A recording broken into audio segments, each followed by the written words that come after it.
Hello friends, আমি beauty চলে এসেছি বিউটিস বেক অ্যান্ড কুক চ্যানেলে আপনাদের সঙ্গে আজকে একটা frozen Elsa theme cake design নিয়ে। কেকটা ছিল আমার 2 পাউন্ডের চকলেট ফ্লেভারের কেক। আমি ক্রাম কোট করে এটা ফ্রিজে রেখেছিলাম আধ ঘন্টা, তারপর এটা ফাইনালাইজিং করছি। কেকটা দেখে হয়তো ছোট মনে হচ্ছে, কিন্তু অত ছোট নয়। এটা 2 পাউন্ডের টল কেক ছিল। আমি এটা প্রথমে সাদা ক্রিম দিয়ে ফাইনালাইজিংটা করে নিচ্ছি, তারপরে এর ব্লু ক্রিম দিয়ে আবারও এর উপরে আইসিং করব। কাস্টমারই পাঠিয়েছিলেন ছবিটা, সেই ছবি ধরেই আমি জিনিসটা ফলো করছি যাতে সেম টু সেম হয়। একটা বড় স্ক্র্যাপার দিয়ে সাইডটা সমান করে নিয়েছি। এতে কি হয়, টল কেকগুলো করতে সুবিধা হয় একটা স্ক্র্যাপার যদি ব্যবহার করা যায়। আর আমি পাইপিং ব্যাগের সাহায্যে কিন্তু ক্রিমটা লাগিয়েছি। টল কেকে নইলে প্রচুর খাটনি হয়ে যায় এভাবে প্যালেট নাইফ দিয়ে করতে গেলে। যতটা তাড়াতাড়ি করা যায় আর কি, তাই জন্য আমি পাইপিং ব্যাগ ব্যবহার করেছি। আর এখানে ক্রিমে আমি একটু ব্লু কালার মিক্সড করে নিয়েছি, নিয়ে একটু একটু করে লাগিয়ে দিয়ে সেটা স্ক্র্যাপার দিয়ে সমান করে নিচ্ছি।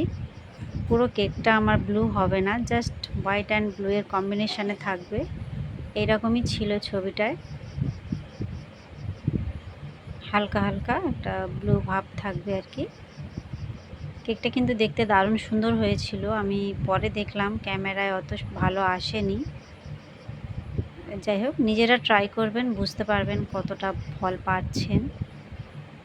আমার এই টিপসগুলো একটু ফলো করলেই খুব অনায়াসে কেকটা বানিয়ে ফেলতে পারবেন। আচ্ছা, এখানে আমি বোর্ডেও একটু ক্রিম লাগিয়ে নিচ্ছি। আমি বোর্ডটা পুরো সাদা রাখবো, কেননা আমি এখানটায় নামটা লিখবো। এর আগে আমি একটা প্ল্যান করেছি। কাস্টমার খুব চিন্তা করছিলেন আমি নামটা কিভাবে লিখে দেব, কেননা ছবিতে নাম লেখার কোনো অপশানই ছিল না। আমি বললাম কোনো চিন্তা করতে হবে না, আমি বোর্ডে লিখে দিচ্ছি, তাহলে দেখতে ভালো লাগবে। যে এই কাজটা করার সময় একটু ধীরে সুস্থে করতে হবে এবং ভীষণ সাবধানের সঙ্গে করতে হবে। আমার এখানে কাট হয়ে গিয়েছে ভিডিওটা, কেননা এত ফোনটা হ্যাং করছিল আমার। যাই হোক, নামটাও লিখে নিয়েছি। আর এখানে আমি 1M নজেল নিয়েছি, নিয়ে সাদা ক্রিম দিয়ে উপরে ডিজাইনটা করে নিচ্ছি।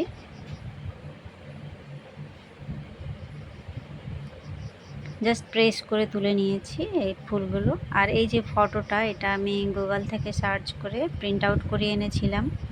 ফটোটা লাগানোর আগে আমি ব্যাক সাইডে একটু সেলোটেপ দিয়ে নিয়েছি, যেন ফটোটা কোনো রকমভাবে কেকের ময়েশ্চার শোক করে খারাপ না হয়ে যায় আর কি। আর এই ফন্ডেন্টের কয়েকটা স্নোফ্লেক্স আমি বানিয়েছিলাম, সেটা আর আমার ভিডিও করা হয়নি, কেননা ভীষণ তাড়াতাড়ি করছিলাম, এতটা গরম ছিল।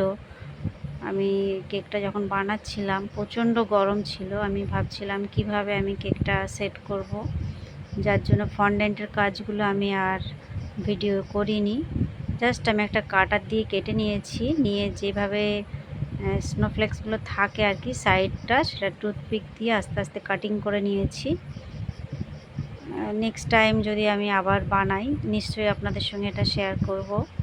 যদি কারো জানার থাকে আমাকে কমেন্ট করবেন, তাহলে আমি চেষ্টা করব এর ডিটেলসটা দেখানোর।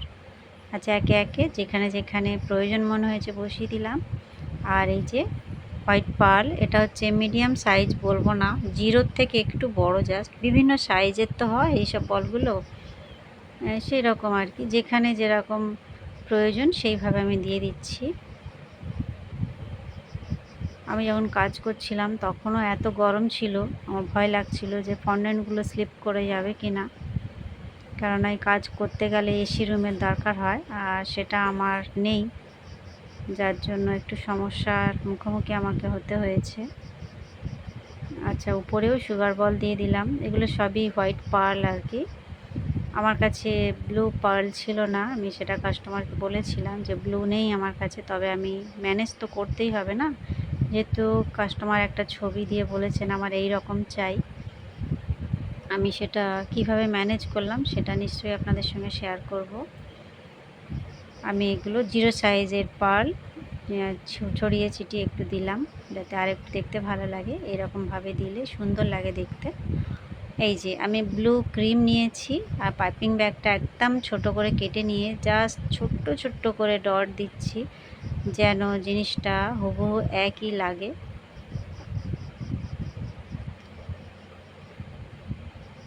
এইভাবে জিনিসটা আমি ম্যানেজ করে নিয়েছি আর এই সুন্দর দেখে একটা ট্যাগ বসিয়ে দিলাম। কেকটা আমার কমপ্লিট বন্ধুরা, দেখুন কেমন লাগছে।